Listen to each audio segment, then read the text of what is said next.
A Tale of Two Stands is the 12th episode of Gravity Falls' second season and 31st overall. In it, Stan and his brother, the author, tell their life stories. Shenanigan and Sue. This is the first episode to prominently star an author. He's played by the wonderful J.K. Simmons. Stanley? But your name is Stanford. Wait, you took my name? The mystery twins introduce themselves to their Grunkle Ford, and it goes about as well as you think. From this point on in the intro, the pterodactyls were replaced with a photo of Ford. There's a deleted scene of the two Stans standing next to each other adjusting their glasses, seen in the San Diego Comic-Con trailer, but not in the actual episode for some reason. But oh no, the agents are surrounding the shack, so the two Stans decide to tell their story. I'm hoping all this aligns exactly with my fanfic, Stan. If not, I will be very disappointed. The two are from Glass Shard Beach, New Jersey, which was referenced in a yearbook photo in the last episode. In 1960-something, they lived with their parents in a pawn shop, and their mom was a call-in psychic. Their neighbors include the Italian knuckle sandwiches. Of course, anyone who has been to New Jersey or has family out there knows that a sandwich is called a hoagie. If you call it a sub, you're wrong. And their other neighbor is Hot Belgian Waffles, which is of course Stan's substitute swear word. This is our first time seeing the Stan's mom, but we have saw the father in Dreamscaperers. This episode we learn his name is Philbrick, and it's our first time hearing him speak with the voice of Jonathan Banks.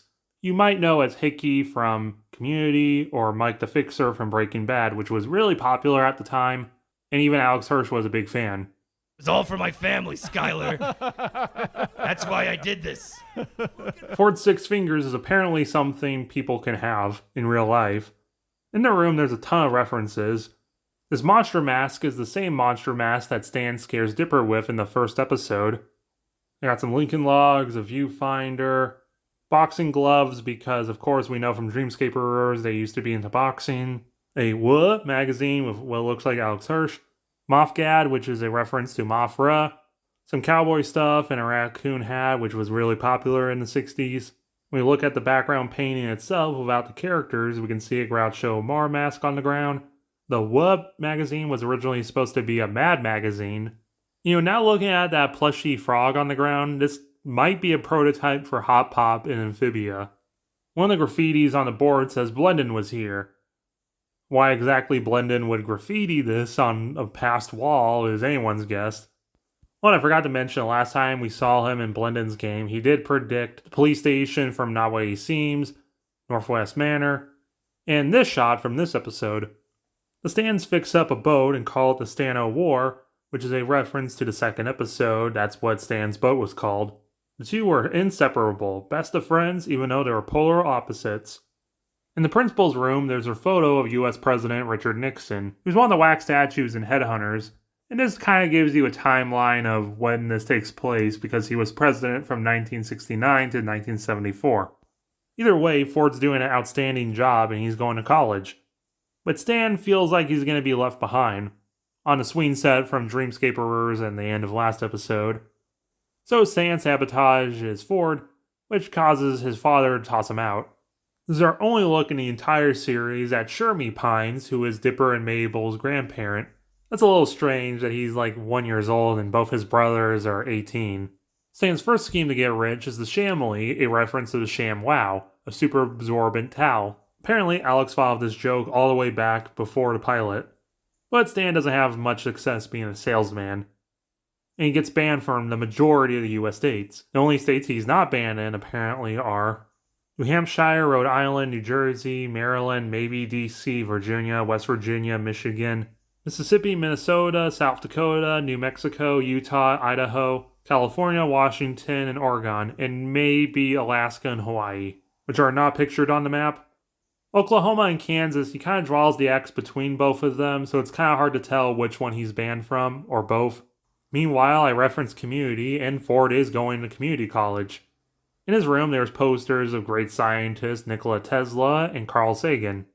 You probably heard of Nikola Tesla before, but for all you who don't know who Carl Sagan is, basically think of him as like the 70s and 80s equivalent of Bill Nye the Science Guy.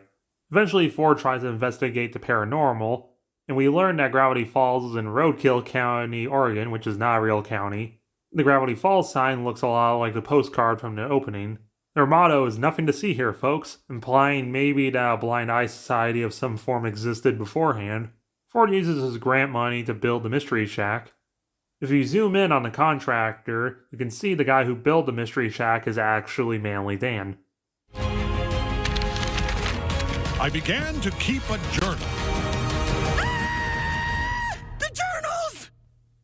He discovers eye bats, an egg which hatches into the shapeshifter from Into the Bunker, the floating cliffs which we first saw in the finale of first season, and Schmebulok, who we find out is actually Schmebulok Sr. No word on where Schmebulok Jr. is. Maybe he's the one that Ford locks up. Some of the framed photos in the background include Jackalope from the intro, Flying Saucer, the floating cliffs, a giant mushroom, Loch Ness Monster, the mermaid from the intro, Bigfoot, print. Ford created the portal with the idea that there might be a mysterious world where all this mysterious stuff is coming out of. So he calls up his friend Philiford he met at community college. He has a prototype for the laptop, and Ford notes that he was trying to build personal computers, along with his poster up here. Ponder alternately looking like the old, much better Apple logo.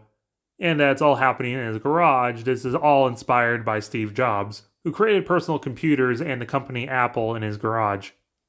The two worked on the portal. Tyler's "Get him, get him" is inspired by his mom.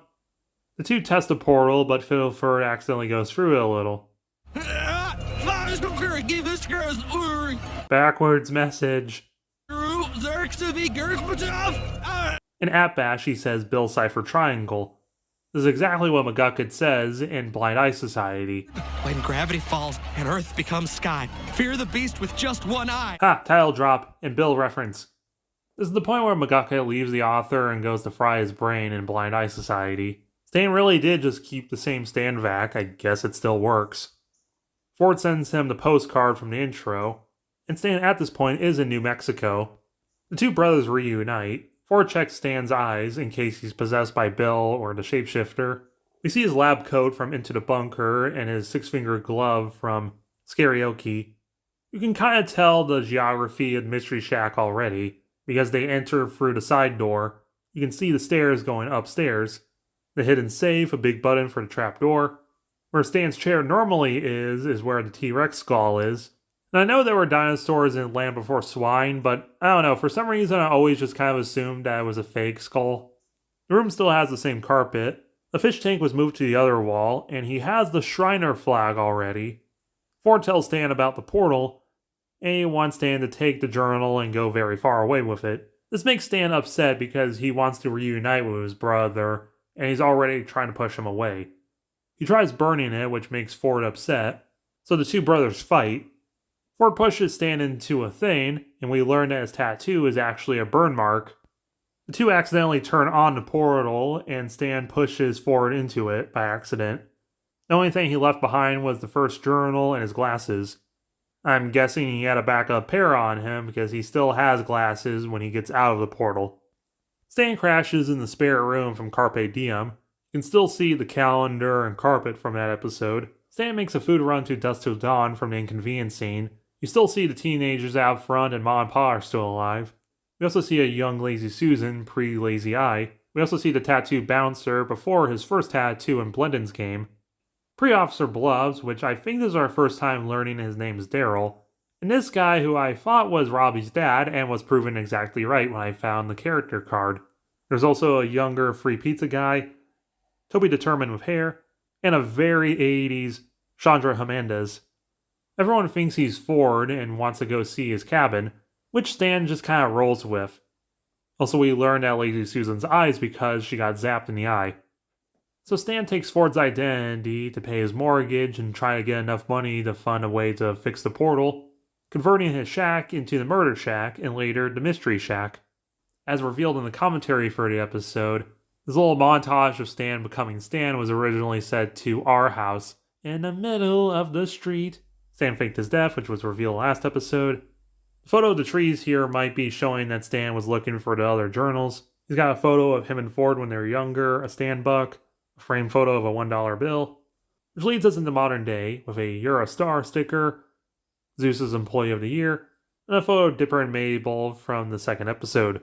I'm also guessing he somehow got back in touch with Shermley, or at least his kids, to explain how Dipper and Mabel were agreed to get sent up to him. Oh yeah, right, there's agents upstairs. And Dipper suggests they wipe their memories with the memory gun, which Ford somehow recognizes because it's sort of implied in this episode that only him and McGucket built the portal, and McGucket made the Blind Eye Society after he left Ford. But it's also implied in the journals that actually McGucket and Ford made the memory gun and were helped out by a bunch of unpaid laborers. So, I mean, it's a memory gun, so this is a retcon that kind of sort of works, I guess. I don't know, everyone's just frying each other's brains and becoming paranoid. And speaking of, Ford hooks up the memory gun to the periscope, which is also the totem pole, and wipes the agent's memory. But I'll need all of your floppy disks and 8 tracks. For people who are not as old as Ford, a floppy disk used to be an old-timey way of keeping data, but 8 tracks were only used for recording audio, so I don't know what he was expecting. Everything just happened to be on a thumb drive, which he feeds the Gompers. Ford's new outfit is still based off of Carl Sagan, who famously always wore turtlenecks, especially red ones. Ford agrees to keep out of the hair of the Mystery Twins and stay in the basement, in exchange that the Mystery Shack shut down by the end of the summer and he gives him his life back. This causes Mabel to feel a little concerned that her and Dipper are going to fall apart much like the Stans did. And now that we have an aerial view, I can see that on the table is the map hat from Irrational Treasures. Soos sounds like me as he recaps what happens to Wendy. Mabel outfit check, there's not a whole lot to say in this part because she wears the same key sweater from last episode and her big sleeping shirt. On the What Half Science Rough drawing, we have a pink sweater with a Godzilla on it. And kind of funny note, you can see in a few shots, like here, there's still the writing on it. But when it's outstretched, the writing disappeared, just for it to reappear. Our key is on the map. In the Stan's bedroom, it says Sixer. Our code is back up some more. University, you tried. Which I think might also be a community reference. You know, like Greendale University, you're already accepted. Our page is a stubborn, tough New Jersey native.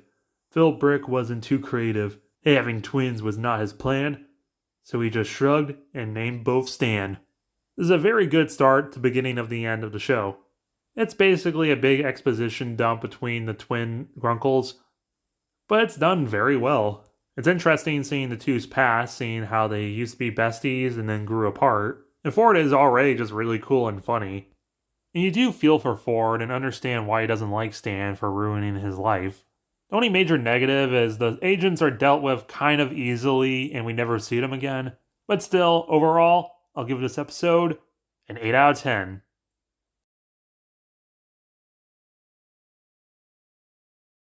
The clone copying machine?